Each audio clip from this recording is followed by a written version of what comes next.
观众朋友、网友朋友，大家好，我是付天少。最近，美国媒体曝光了台海战争计划，企图用隐身战略轰炸机来打击中国的核力量。那么，这个计划能够实施吗？最终会带来什么样的后果？据小央视频报道，美国媒体福布斯于日前炒作称，一旦台海发生战争，美国将出动 B-21隐身战略轰炸机和 B-52第一代的战略轰炸机，对中国的核设施发动先发制人的打击。美国的媒体分析称由于这两种轰炸机发射的巡航导弹容易引起误判，直接触发对手的核反击，因此美国很可能考虑在台海战争中以先发制人的方式派遣隐身轰炸机打击中国的战略核潜艇、战略轰炸机和陆基战略导弹等核力量。那么它这个所谓打击是用常规的弹头还是核弹头来打击中国的核武器基地？这个恐怕要做一个详细的分析了。首先，它的 B-21也好 B-52也好，能否执行这样的核打击任务？他们的巡航导弹是不是可以挂载核弹头？那么理论上讲是可以的。比如说 B-52若干年前就配备了带有核弹头的巡航导弹。B-21是美国正在研发的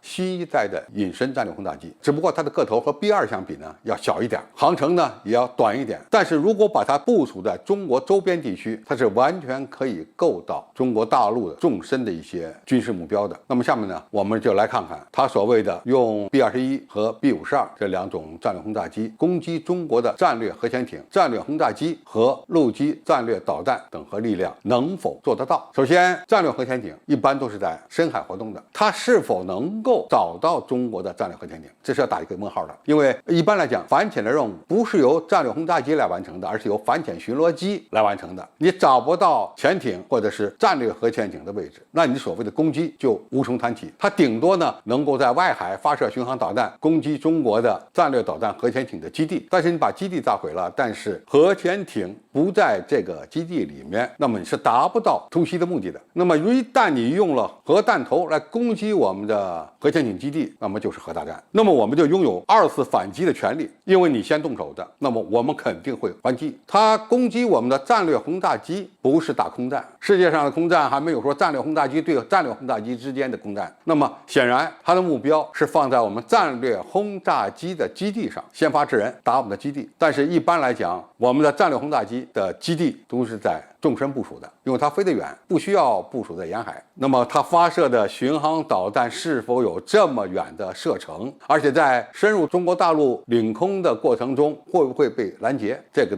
都是未知数。包括陆基战略核导弹，我们既有固定配置的，也有机动发射的。那么它要想找到这些目标，仅仅靠 B-21和 B-52来执行这样的任务，应该说很难做到。那么一旦开战，无论是我们的战略轰炸机还是陆基的战略核导弹，都可以对它实施二次核反击。那么在这样的情况下，双方就会爆发核大战，这个是美国无法承受的。因为一旦两个大国发生核大战，将会是全人类整个地球的灾难，是万万不可实施的。那么它用常规的弹头来攻击我们的核基地，能否做到呢？如果它是采用先发制人的方式，抢先发射一批带有常规弹头的巡航导弹，那么它就要考虑这些发射了巡航导弹的战略轰炸机它的生存能力。一个，它如果突进中国大陆上空，生存能力必然会受到大大的威胁，因为我们的地面防空力量非常强，有红旗9，有 S-400、S-300这些远程的防空武器系统，当然还有红旗16等一系列的中程防空武器系统，再加上我们的地面雷达的收索能力很强，很多具备反隐身能力的雷达现在已经开始陆续部署了。比如说米波雷达对隐身目标的探测能力就会非常强。当然过去的米波雷达能够看隐身目标，但是它的精度不够。随着技术的进步，我们现在的很多米波雷达的探测精度越来越高，甚至有报道说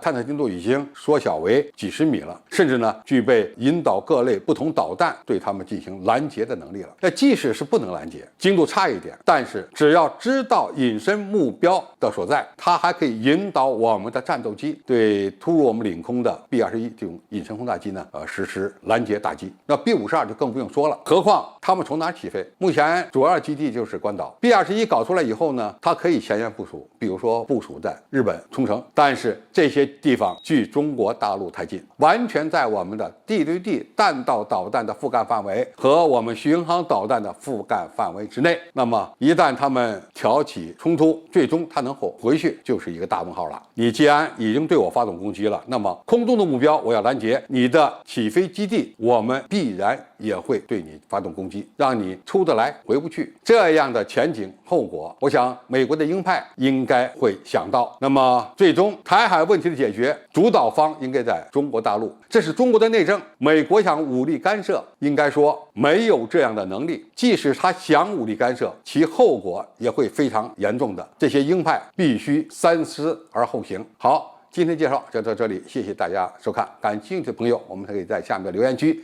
留言交流讨论。我们下期再见。